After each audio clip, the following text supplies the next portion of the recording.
Hafidates and Mananasizus, many of God's blessings to all of you here this morning. And I also want to say Happy Asian American and Native Hawaiian Pacific Islander Month. The Committee on Regional Affairs and the Guam Buildup would like to call this informational briefing to order. The time is now 10:04. And today's date is Tuesday, May 10th. For the record, and in accordance with 5 GCA Chapter 8, Section 1007, public hearing notices were sent on Tuesday, May 3rd, 2022, adhering to the 5-day notice, and a second public notice on Friday, May 6, 2022, 48 hours prior. In addition, colleagues, and to the listening audience, this hearing was noticed on the legislature's website, and it's www.guamlegislature.com. Written testimonies may be submitted by emailing Senator Muña Barnes at guamlegislature.org, or you may hand deliver it to our office at 163 Chalan Santo Papa, Hagatnya, Guam 96910. Colleagues, on the agenda we have an informational briefing, the actions to date by the Government of Guam and its mitigation efforts, the role of the Community Development and Liaison Office as the primary contact with Department of Defense and the Civilian Military Coordinating Council, and as the GovGuam's lead on Guam Buildup matters and the grants that it manages. So it's GovGuam. The Pacific Islands matter for America Matters for the Pacific, which is the East-West Center. This brief explores the important and multifaceted relationship between the United States and the Pacific Island countries, including the freely associated states of the Federated States of Micronesia, the Republic of the Marshall Islands, the Republic of Palau, as well as the U.S. territories of American Samoa, the Commonwealth of the Northern Mariana Islands, and Guam at the national, state, and local levels. Economic impact on the Guam Buildup, the Guam Chamber of Commerce, the construction and mitigation updates relative to the Guam Buildup. I'd like to recognize my colleagues here this morning. I'll start from my right. My Vice Chair on Regional Affairs, Senator Mary Torres. To her right, thank you for being here. Minority Leader, Senator Chris Duenas, thank you, good morning. Senator Tony Atta, thank you, good morning. To my left, Senator Joanne Brown, thank you, good morning for being here. And Senator Tello Saidagui, thank you for being here, good morning. Since becoming the chairwoman on the Committee on the Guam Buildup, I understand that there are many questions and concerns from my colleagues and the community as it relates to the buildup, whether it be an environmental concern, a concern about historic preservation, or the many other topics that are associated with the buildup. I believe that these are important concerns and truly require more discourse. As the chairman on regional affairs, I believe that we cannot just look at this from a buildup perspective, but rather a regional approach, as the issues here in the Indo-Pacific region, or the Pacific Theater, as the military folks call it, impact our entire blue continent. Today's informational briefing will be the same format that which I held in the 35th Guam Legislature. For the record, I would like to take the opportunity to share with my colleagues here today and the listening audience a resource that my committee and the legislative MIS staff have put together. Under the Guam Legislature's new website, under the Directories tab, it is an option to click on the Guam Buildup. Once you click that link, you will find a repository of the buildup related information from last term and pertinent information that the legislature has compiled from even before that. You will also find the committee report of the informational briefing that I hosted that year, and similar to what we will be doing today, inclusive of the video recordings, transcripts, and written questions that my colleagues submitted from last term's presentations, and the answers that we received from Joint Region and the Government of Guam agencies. Once the questions were compiled by the committee, we, as a committee, submitted 8 pages of questions on December 16th, 2019, and we received, as the legislature, 61 pages of answers from Joint Region Marianas on January 27th, 2020. Today, before I introduce our first panel to begin their presentation, I would like to outline the rules of engagement for this briefing and give some insight as to my train of thoughts for these rules. We will be having 4 panels today, and they are as follows. Panel 1, Government of Guam. I had asked Ms. Vera Tapasnia, the Executive Director for the Guam Buildup Office, the Community Defense Liaison Office, and Ms. Carlotta Leon Guerrero, former Senator, the Governor's Chief Advisor on Military and Regional Affairs. The first panel will discuss the Government of Guam's efforts as it relates to regulatory and mitigation efforts, as it relates to the Guam Buildup, as well as the Governor's strategy and perspective as it relates to both the Guam Buildup and the COFA negotiation and regional matters.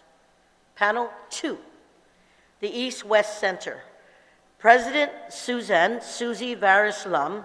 President Lum will be discussing a NEAT project by the East-West Center and funded by the Office of Insular Affairs.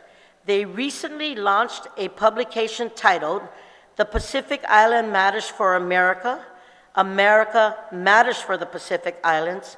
My colleagues, I apologize that we were not able to get you all copies of this book today, but in the meantime, I personally asked our staff to upload a digital copy for the publication, and it's on our Google Drive that was shared with all of you.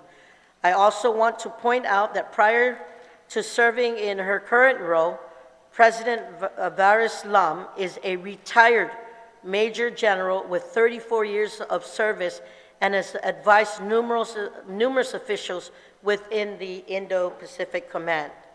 Panel 3, the Guam Chamber of Commerce. Guam Chamber of Commerce President Ms. Catherine Castro and their Armed Forces Committee Chairman, Mr. Phil Santos, would be presenting on the economic impact of the Guam Buildup. Joining them will be Mr. George Chu, President of the Chinese Chamber of Commerce, Mr. James Martinez, President of the Guam Contractors Association, and Ms. Mary Rhodes, President of the Guam Hotel and Restaurant Association. And panel 4, Department of the Navy. Captain Steve Stasek, Commanding Officer, OICC Marine Corps Marianas, and Albert T. Borja, Environmental Director, NAFAC Marianas. My colleagues, in coordinating this informational briefing, I understand that all those who will be presenting today will be discussing matters that require the collaboration of multiple agencies, both federal and local, multiple stakeholders, and subject matter experts. And in order to avoid confusion and ensure that we get the adequate answers, and we have a record of such as we did from the last hearing, we will once again accept any questions that you may have in writing at the end of the informational briefing. The committee will be sending your offices a formal email requesting any questions that you may have. Once we receive those, we will compile them and send them out to all the participants. We have 4 panels here today. Each panel is allotted an hour, and we have some time left at the end of their presentations. I will allow for some brief comments on the matter. Colleagues, I will maintain that we will try to end each panel at the 55-minute mark to allow for the panel to switch and the AV the necessary time to coordinate the PowerPoints for each panel. I appreciate your partnership and understanding. So at this time, we have panel 1 here, and it is now 10:15, and it is the Government of Guam's representative. So I would ask that you please introduce yourself, by stating your name and your title for the record, and then you can begin your presentation.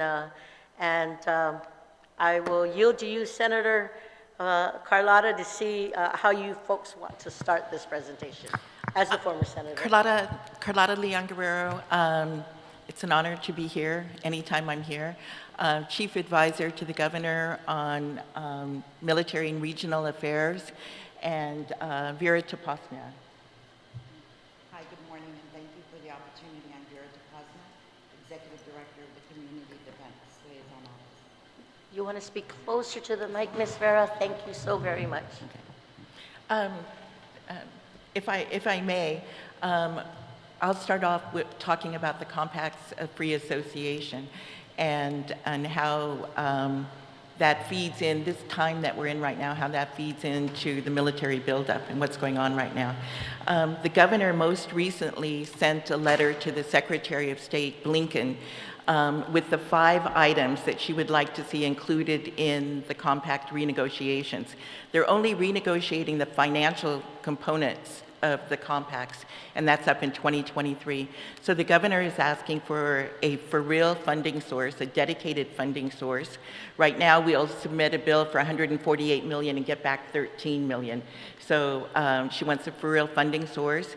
The second thing she wants is she wants us to swap debt with the federal government. And we worked with Congressman St. Nicholas's office these past few years, and just recently he introduced legislation that would advance the idea of the debt swap. The government of Guam feels that we are owed about $1 billion for unreimbursed compact cost. And at the same time, every year the government of Guam spends about $77 million in federal matching or debts or fees that we owe the federal government. So to offset that, so they disagree on that $1 billion figure. We're working with Bureau of Stats and Plans and UOG to come up with some methodology. That $1 billion may shake down to a lower number that everybody agrees on, but in any case, it will be a big number. So that's why we want to have a debt swap mechanism in place. The third thing that she's asking for is that Medicaid be extended to them in their home islands as a reason to stop them from having to migrate out to Guam. The fourth thing that she's asking for is screening. The governments of Micronesia or the US government to put some level of screening on people coming to Guam right now. And the fifth thing that she's asking for is low-income housing incentives. There's 10,000 people on a list waiting to get housing on Guam. Many of them are because of 2 federal policies, one which is the military buildup, the second one is unrestricted migration. So she sent that off to Interior, to State. We give it to all of the governments of Micronesia. We don't have a seat at the table, but we're pushing hard with everybody that is at the table and making those wishes known. Those are the 5 things right now. It's not a conclusive list, but they're really solid, and that's what she's launched right now. So I wanted to explain that, to get you up to speed on that.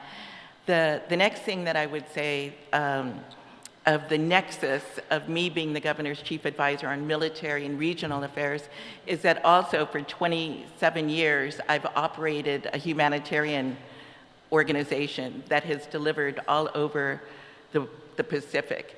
And so that nexus, as the compacts are being negotiated and we see this military buildup and we see the expansion of aggressive military initiatives, that nexus right there put my thinking cap on, and I've been working with the governor and lieutenant governor, and when you ask what is the strategy, so this is like one of the very first times I've spoken about this publicly, and I think this is what this kind of a forum is for, is how do you link DOD's, all this increased training that they are going to be doing throughout the region, how can you link that and add a humanitarian extra role to them?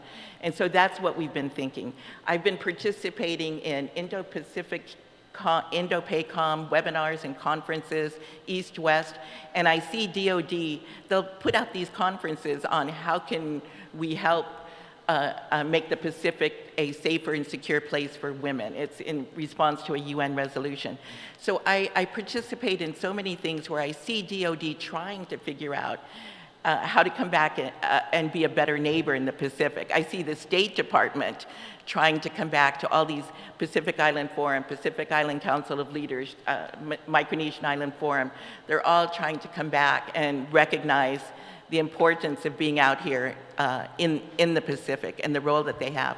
So we're trying to link this, and DOD already does a lot of really good things. They'll do the Christmas drops, or if somebody goes missing, 6 people go missing on a canoe up in Ulithi, they'll respond to that. But if 70 people are thirsty on an island, the pathway for that response is they have to, the traditional chiefs to their municipal council, to the governor of Pohnpei, to the president, to the state embassy, to the State Department, and back down. So how can you have a very fast response to 6 guys go missing in Ulithi? Right at that moment, the admiral will respond. But if it's islanders that are thirsty, that has to go through State Department. So the ideas that we're strategizing with the governor, do we push this into the NDAA? Is it separate legislation, the Congress? Would we amend the Denton Amendment? The Denton Amendment is the federal law that allows the movement of humanitarian cargo on DOD vessels. And right now, the Denton Amendment precludes the movement of pharmaceuticals. So even if you wanted to move medicine into the Christmas drop, you can't. So the Denton Amendment has to be something amended in Congress to help facilitate the movement of humanitarian cargo on DOD craft. So that's just to give you an idea of one of the strategies that we're working on, that we would be looking to strengthen and move it into different forums, into the Pacific Island Forum, gain support from other leaders. We feel that the government of Guam has a 127-year history with the Navy. I think it's a huge 127 years with the Navy. I think that we, more than anybody in this region, know the Navy. And so for us to take a leadership role of going out to the Pacific saying, if these guys are going to be flying and taking their ships around, why don't they call up an island and say, we're going to be in your proximity. Do you need something? Can we bring something? Can we check on you? So our strategy is to try to help DOD use their assets to improve further than they're doing and come up with procedures so it's not just the whim of that kind captain or that pilot that does it, some regular procedures, and give that control here locally so that the admiral can respond quickly.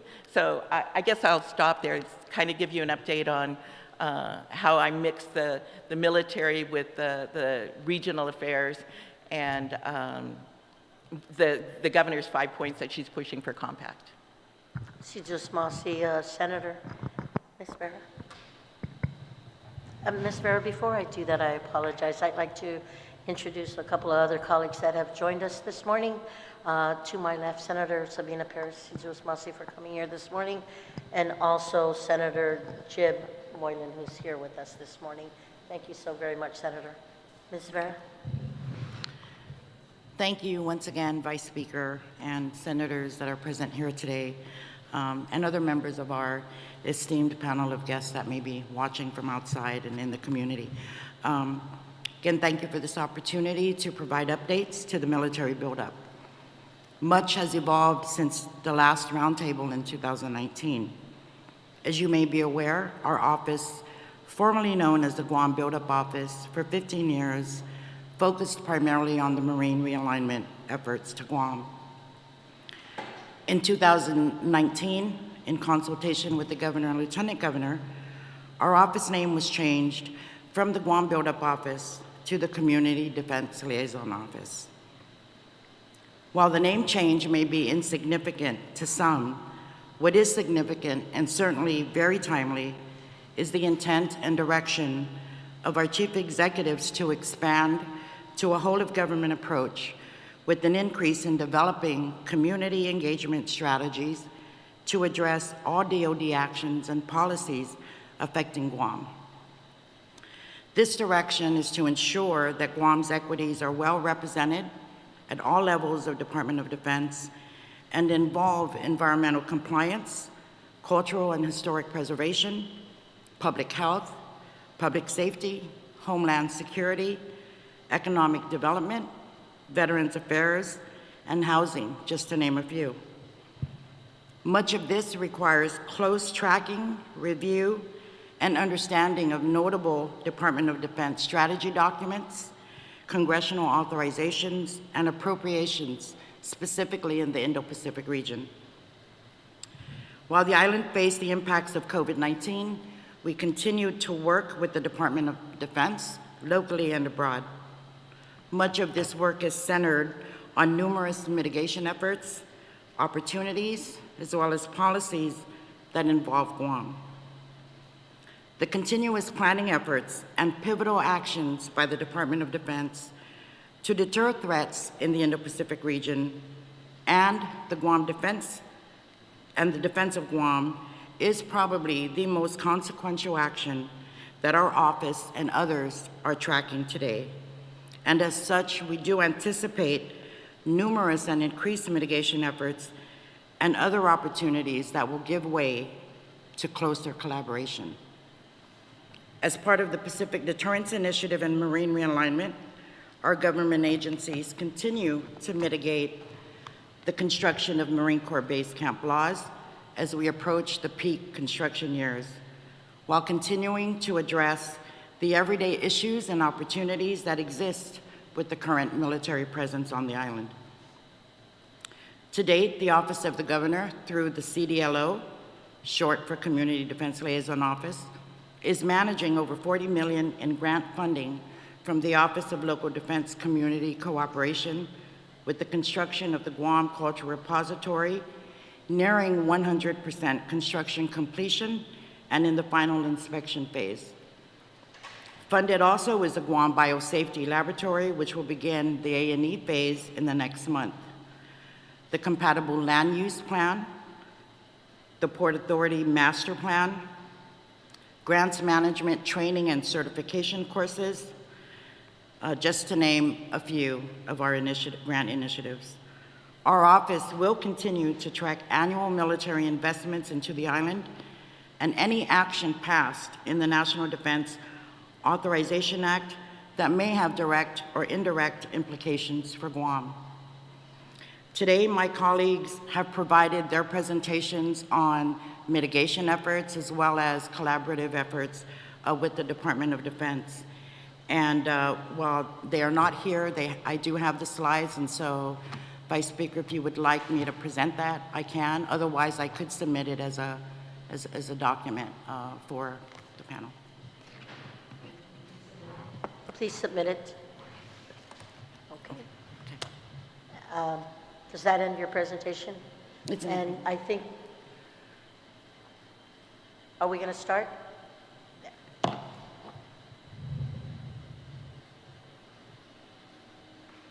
Okay.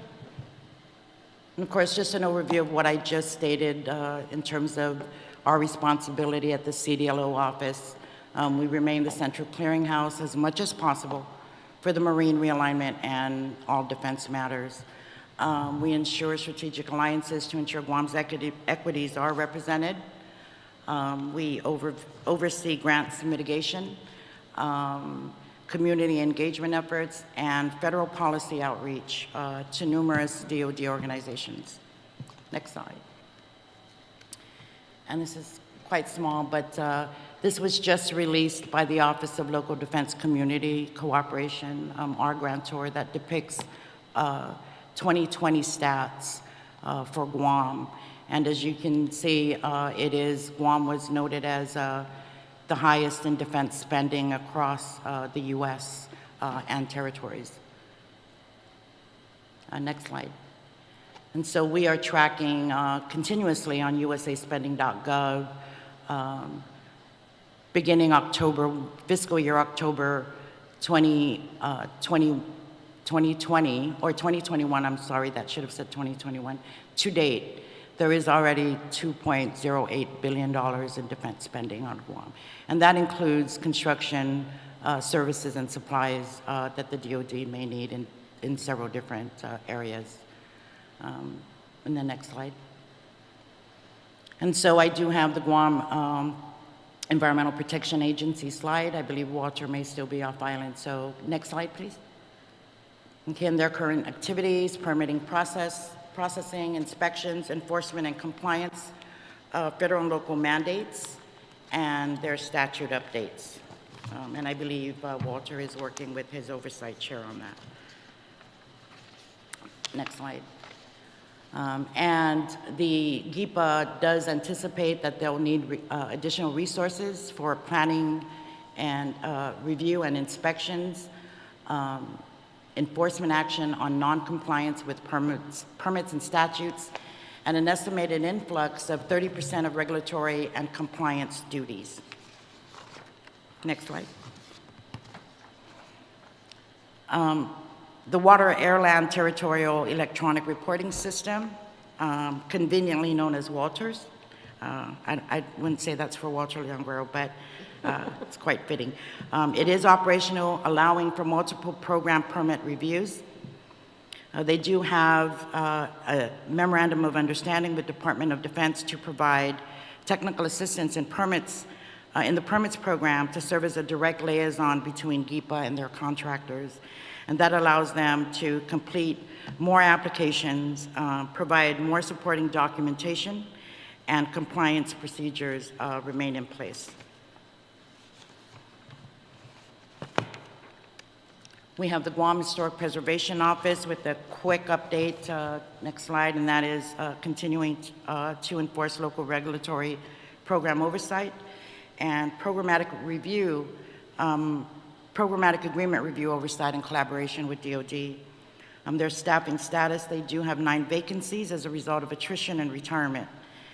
They do now have an additional archaeologist, now at 2 total in the organization.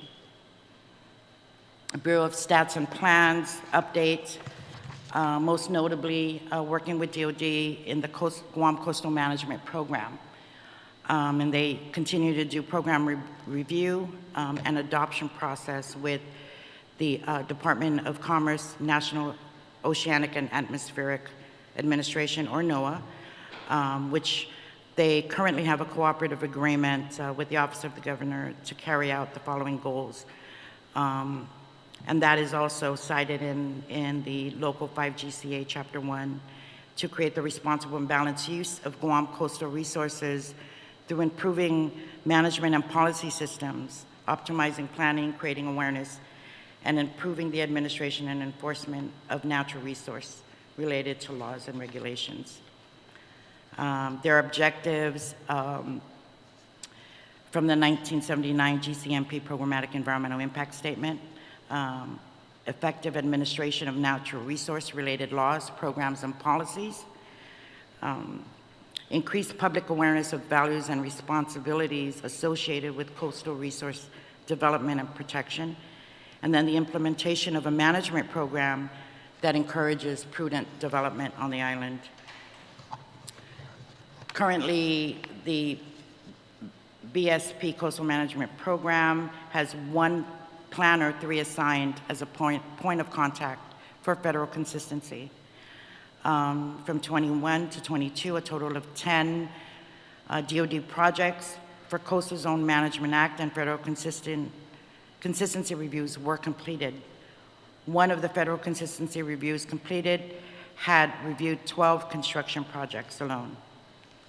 Their anticipated impact, based upon the anticipated increase in military development projects in the next 3 years, a significant increase in federal projects to be reviewed under the federal consistency for GCMP are expected, possibly doubling and tripling the number of specific projects under review. Responses to a federal agency's negative consistency determination must be provided 60 days from the date of submission. And their resource needs, based upon the increase in projects, would be an additional planner under the assigned point of contact for the federal consistency would be needed. Department of Labor's update. To date, total number of workers on the island is 2,635 as of April 25th, 2022, noting that it's the highest number of H-2B workers on the island since 1996. Countries of origin, Philippines is at 99%, and then there's Korea, Australia, and New Zealand. Their projections from Department of Labor is that in FY23, the increase in H-2 population would be between 4,000 to 8,000 workers on the island. Their approval and denial status, as of this date, no denials have been reported in 2021-22. There has been recent discussion which resulted in the change to the USCIS policy guidance of February 2022, which clarifies how USCIS addresses the new adverse effect and supporting the military realignment criteria in the NDAA exemption. Their supporting realignment criteria has been clarified to cover civilian housing developments. And this requires issuance of a DoD JRM support letter. Adverse effect criteria would likely be successful for most civilian construction projects. GDOL has negotiated the use of a DOL support letter. GDOL is waiting for more test cases to be filed by the employers. The criteria may provide approvals for more civilian projects.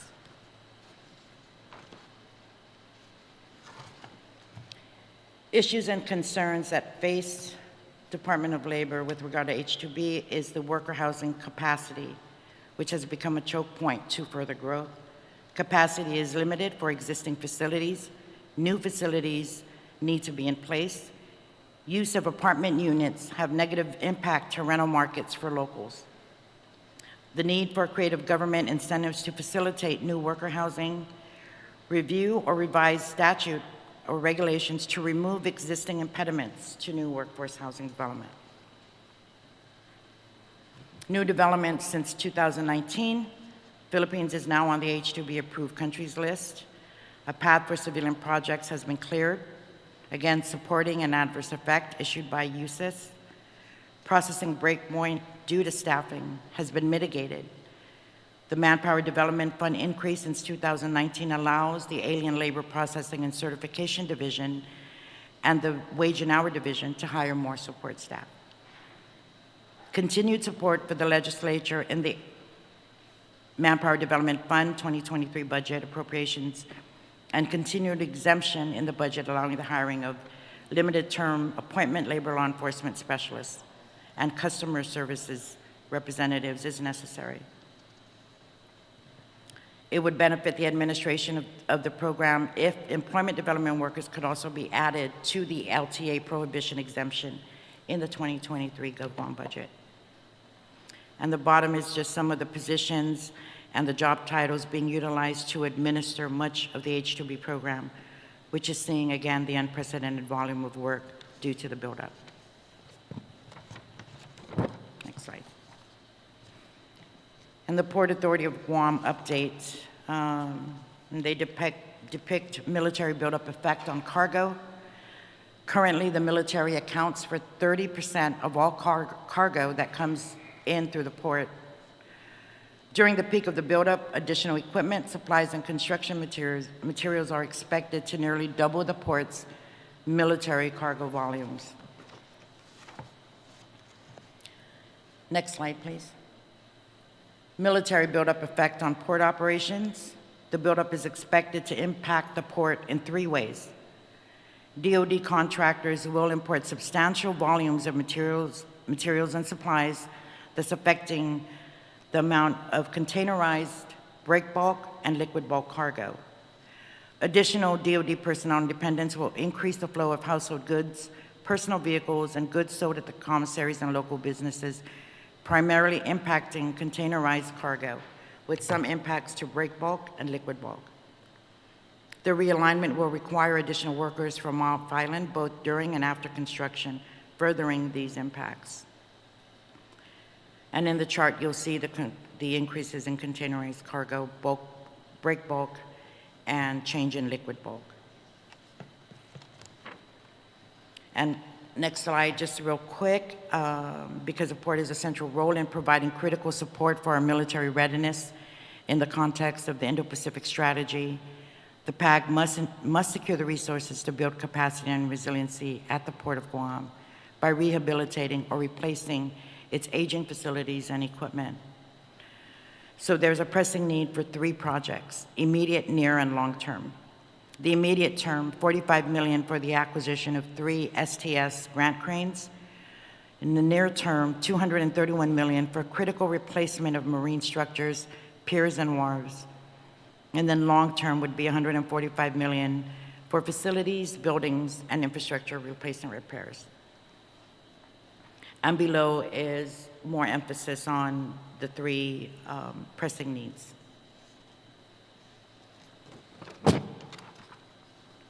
Now, we can skip land management. To the next slide, please. Okay, and Department of Agriculture, and this is basically their recent update, and it is primarily focused on the work that they're doing and the immediate requirement for 2022 and 23 for inspections, work to address invasive species, permitting biological assessments, inspections, marine preserves, poaching, animal permits, entering, leaving Guam, registration and animal control, urban and community forestry, forestry health, land use reviews, and invasive species. And again, these are the position needs that they've listed for review. And then lastly, we have the Guam National Guard. And so the Guam National Guard, their support to the community, defense support to civil authorities is uninhibited. They continue to support domestic emergencies, law enforcement support, and other domestic activities. They continue to maintain counter-drug outreach program initiatives to fight against the war on drugs in our island community. They're involved in the Global Posture Review, or GPR, which discusses a larger buildup of U.S. military forces on Guam and the Marianas in response to the increasing threat from China. They're heavily involved in the THAAD Terminal High Altitude Area Defense Security Forces mission and relocation. And there's a target of opportunity that they've noted, which is a proposed expansion of state partnership programs to add the Republic of Palau, the weapons range, state-owned land. Guam does not have training facilities on the island to meet the new Army weapons qualification standards, and expand the Department of Military Affairs to align with the National Guard growth. Regional National Guard initiatives and operations, strategic and regional initiatives, regional large-scale exercises in collaboration with the I-Corp and U.S. Army Pacific, increased support structure, innovation readiness training, federal reimbursable activities under the Master Cooperative Agreement, and some of the programs, new programs listed, the Star Base, which is a STEM training for high school students, the Youth Challenge, which is a community-based high school completion program. Steady state ongoing operations is a bilateral engagement under the state partnership programs, the Republic of the Philippines to maintain alliances and develop strategic partnerships. And again, the THAAD and the Security Forces mission to support Homeland Defense. And that concludes my presentation. Thank you. Thank you very much. Thank you for your concise presentation and representation of all the government agencies. We do have about 10 minutes, so I'm going to yield to my colleagues for comments. Like I said earlier, we'll be compiling any questions from my colleagues, and then we'll be sending it all to the agency. So at this time, I will start. Senator Perez, do you have any comments? Okay. Senator Torres, for any comment to the two. Thank you. I just want to thank you, Carlotta, for discussing the 5 points that the governor is looking at with regard to the Compact of Free Association renegotiation of the the financial aspect. And what I did have a question, but I'll ask you offline. Of the 5 points, I want to ask you what you meant by screening, because that was a little unclear.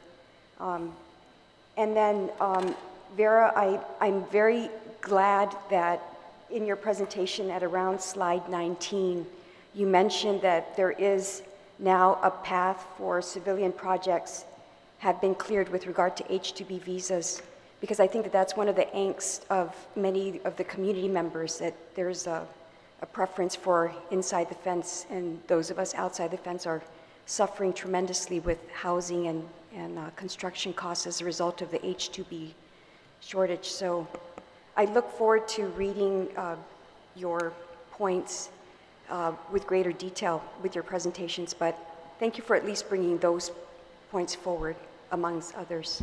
Thank you, Senator Torres. Senator Ada, any comment? Thank you, Madam Chair. Perhaps just maybe just to ensure that your presentation is loaded up into the Google Drive so that we'll be able to have a copy of it. We're trying to see, and that wasn't loaded yet into the Thank Google you. Drive. Yeah. Thank you, Senator. Thank you, Madam Chair. Thank you for the It's on presentation, Google though. We Drive, really and I- appreciate it. Thank you, Senator. Senator Moylan, Jim, just for comment. Thank you, Madam Chair. Appreciate the presentation. I also, like Senator Torres had mentioned, interested on the workforce for outside housing. We're close to 4,000 homes short. Hopefully you can give us more information about how this is developing, if we're making progress, or what we need to do as well to ensure that that gets further. In addition to the humanitarian program that you're discussing, and what the Rear Admiral would like control of, what Congress is doing, what it needs to do, so we can do our follow-up as well. And then finally, I read, of course, the headlines where the Rear Admiral was talking about, don't be alarmed, we're moving a lot of stuff, but we got this under control. I'll be interested to ensure that the governor's communication with the Rear Admiral is flowing nice and well, what we need to do as well to ensure that communication is open so the public knows, and not to be alarmed at different things. So I appreciate the presentation. Thank you so much. Thank you, Madam Chair. Thank you, Senator Mullins. Senator Brown, for a comment. Thank you very much, Madam Chair. I did want to ask the reference of the $2.8 billion. Is that the amount of money actually spent in Senator, the I do apologize. On the questioning part, we were just, again, going to ask about comments to that. We will compile all the questions in writing, as in... Well, I understand you set the rules, Madam Chair. That's not very helpful, because I'd rather have the comments Senator, with answered all due directly. respect, with all due respect, based on the 4-hour presentation that we have, we were going to compile all the questions as noted earlier, and that we will provide the agencies and all the panel members to submit their, to answer the questions. Well, you're taking and more submit it time to the body. responding to it. I don't think it's a very productive time of Thank our you. time as well to get the information, but I do thank you for being here, dear Carlotta, my friend, and Vera, for providing the information. I don't think it provides us, certainly as members of the legislature, the level of engagement, and certainly the public with regards to key questions that we're going to have. I don't want to sit here and just be complimentary. I think there's some critical issues our community needs to be aware of, and asking the questions where we are with regards to build-up. I think that would be more useful of our time, considering we're being asked to be here for this length. So with that, I'm not going to thank you, Madam Chair, for not providing this opportunity to have that engagement. Minority Leader, Senator Duenas, for any comment. Certainly, thank you for the presentation. It's kind of nice to see a continuation from Build-Up 1 under the Camacho Cruz administration and the Civilian Military Task Force that was created. I see a lot of very similar presentations there today, so nice to see that work continuing. Definitely under Mark Cowell, the Build-Up office, he continued that effort, and now this effort. So it seems like an appropriate update to that.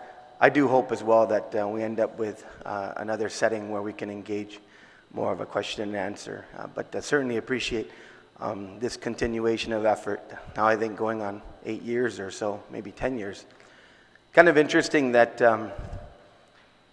Build-Up 1 and seeing it now what it phased to Build-Up 2, and really just the continuation of the amount of infrastructure requirements and the like, the port, a number of different things that you've highlighted certainly show that kind of pressure that the island continues to be under to be able to accommodate such a gargantuan task, I guess. So I, for one, just wanted to put on the record, I'm kind of glad with Buildup too, and the military's decision to rethink the planting of the flags on the Indo-Pacific region. But with that, Madam Chair, like I said, I'm sure we'll have hope to have an opportunity in the future to do a little bit more question and answer. But thank you very much. Most definitely. Thank you, Minority Leader. Senator Tello-Tadekwi for comment, please.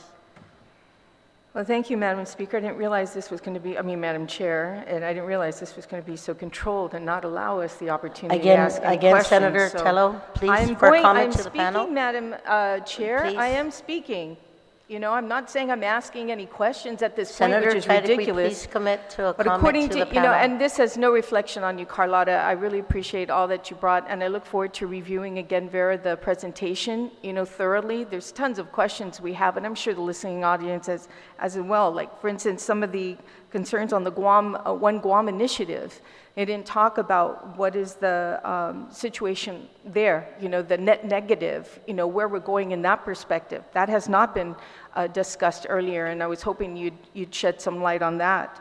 The CMCC, now that it's called, I don't know how many times you meet regularly, but I'm sure it's probably nod your head if it's once a month or something like that. But unfortunately, this is ridiculous. I mean, we could have just watched this on the at home if we can't even ask any questions.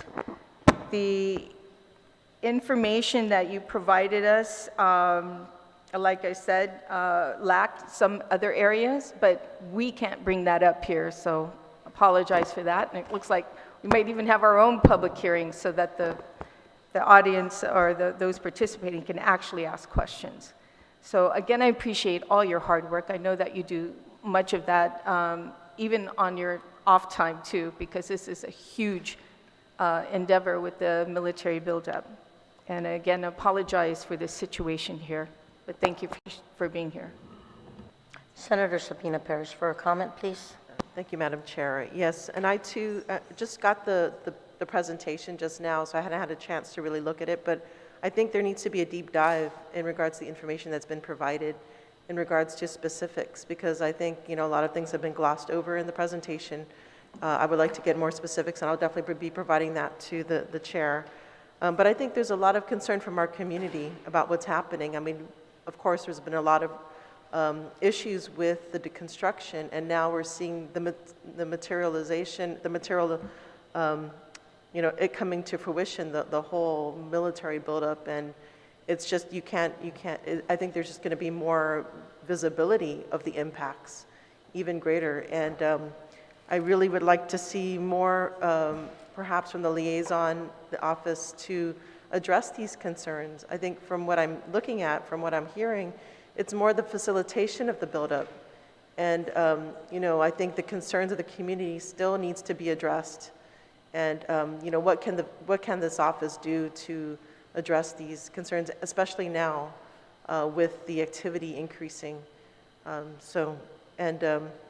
definitely send my questions. Thank you. Senator Perez, and Undunklin Senator Carlotta Leon Guerrero, and Director Vera Tapasna. And like I've said many times over, I will be compiling any questions my colleagues may have.